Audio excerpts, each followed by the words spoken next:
Hey, what's up, coin hunters? Welcome to a search for the undated 20 pence piece with me, Richie.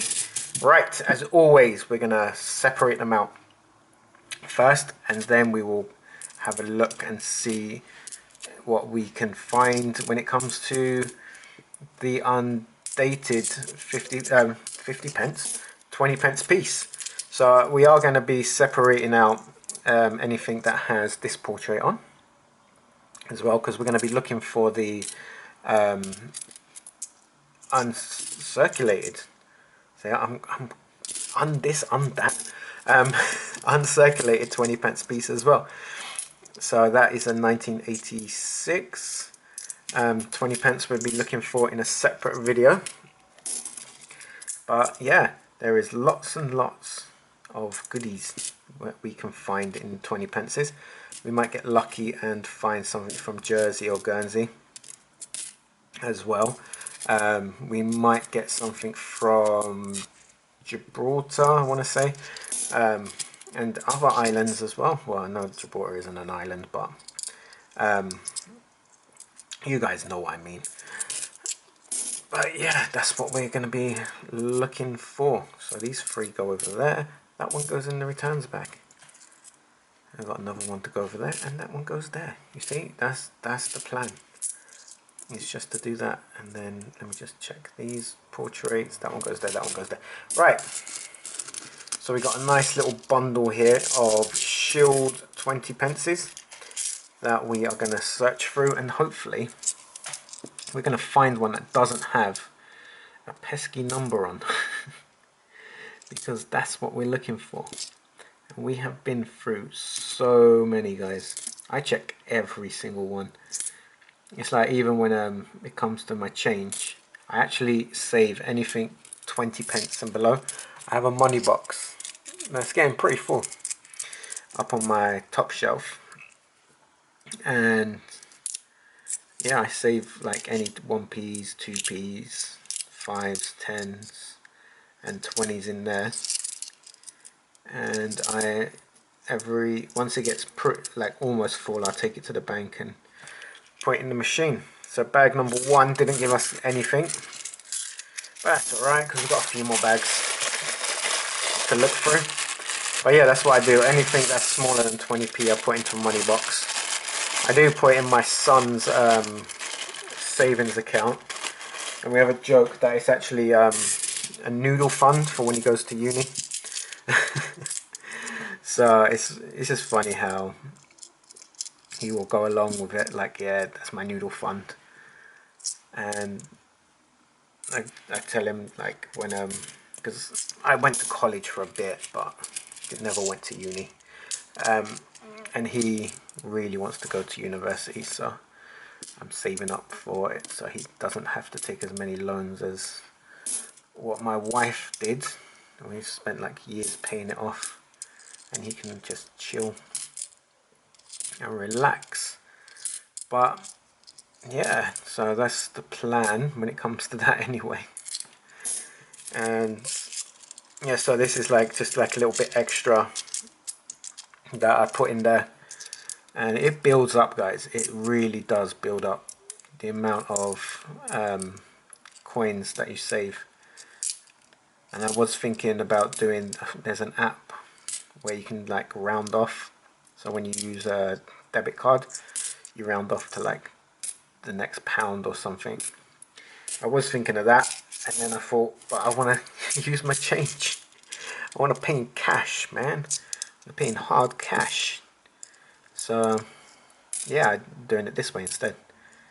No, I don't get no interest on it while it's sitting in the money box, but yeah, no, it doesn't matter really, does it?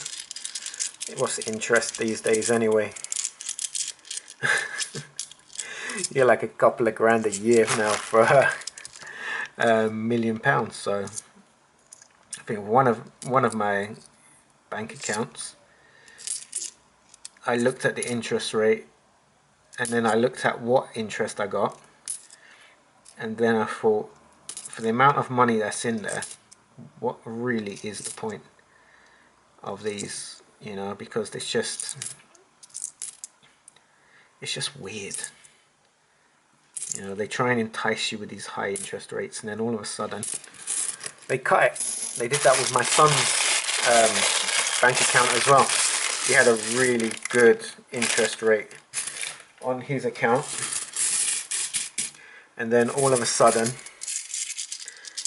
I think about 6 months after we opened it, his interest got cut.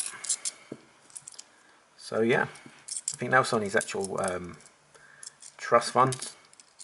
Don't know how many people took that up, but for years we've been paying into his trust fund now. Well, since he's been born, basically. We opened one, and then we noticed that it was actually, when it was with one bank, it started to actually decrease the amount of money that was in there.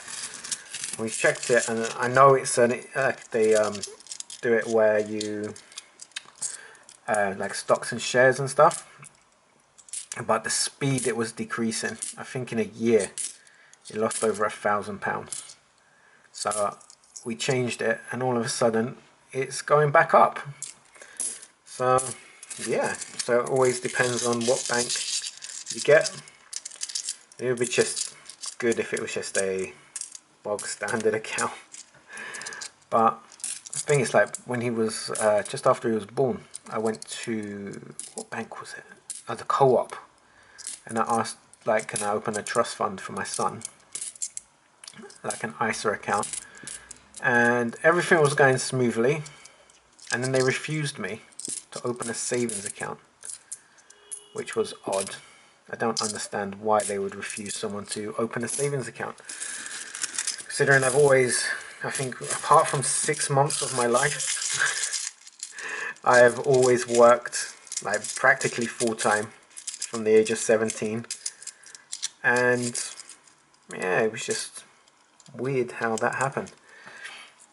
Like, even that 6 months after spending so many years paying tax, and then to see the nonsense that I would have to go through for 6 months of my life. Why are these? I put these in there, didn't I, by mistake? Yeah, it was just crazy. But besides that 6 months, I have worked since I was 17. I literally left school. I was doing, I went to veterinary school when I left school. And then I was working as well part-time.